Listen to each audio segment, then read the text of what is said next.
పిల్లవాణ్ణి ఎంచుకున్న మామిడి చెట్టు. ఒక చిన్న ఎండలు పుష్కలంగా ఉండే గ్రామం మధ్యలో ఒక పెద్ద చాలా పాత మామిడి చెట్టు ఉండేది.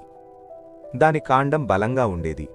దాని కొమ్మలు చేతులు చాపినట్టు విస్తరించి ఉండేవి. వేసవిలో పచ్చి మామిడికాయల వాసనతో గ్రామమంతా నిండిపోయేది.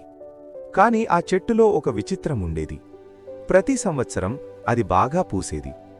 చిన్న చిన్న పచ్చ మామిడికాయలు వచ్చేవి. కాని ఎవరు ఆశగా కాయలు కోయాలనుకుంటే లేదా రాళ్లు వేసి పడేయాలనుకుంటే ఆ కాయలు పండకముందే కింద పడిపోయి పుల్లగా ఉండేవి. గ్రామస్థులు నెమ్మదిగా చెప్పుకునేవారు, ఈ చెట్టు ఎవరు అర్హులో వాళ్లకే ఫలాలిస్తుంది. ఆ గ్రామంలో రవి అనే మంచి మనసున్న ఒక అబ్బాయి ఉండేవాడు. ఇతర పిల్లలలా రవి ఎప్పుడూ రాళ్లు వేయలేదు. చెట్టుకు దెబ్బ తగిలితే అతనికి బాధగా అనిపించేది. ఎండ ఎక్కువగా ఉన్న మధ్యాహ్నాల్లో చిన్న కుండల్లో నీళ్లు తెచ్చి వేరు దగ్గర పోసేవాడు.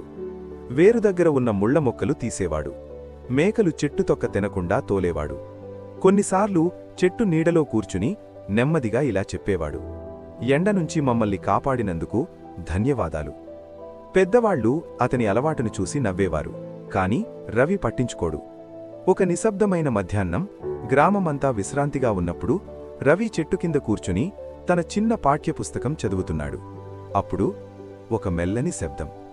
ఒక బంగారు రంగు మామిడికాయ అతని పక్కనే మెల్లగా పడింది.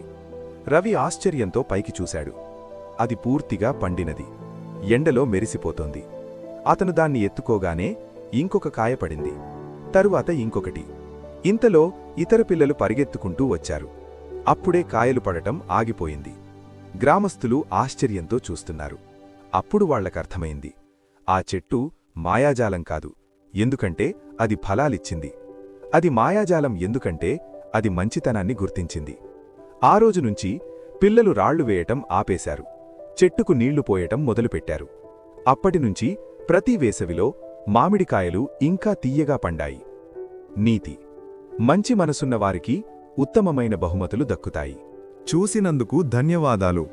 ఇంకా మంచి కథల కోసం టైనీ టాడ్లర్ టైమ్స్ ఛానల్ను తప్పకుండా సబ్స్క్రైబ్ చేయండి.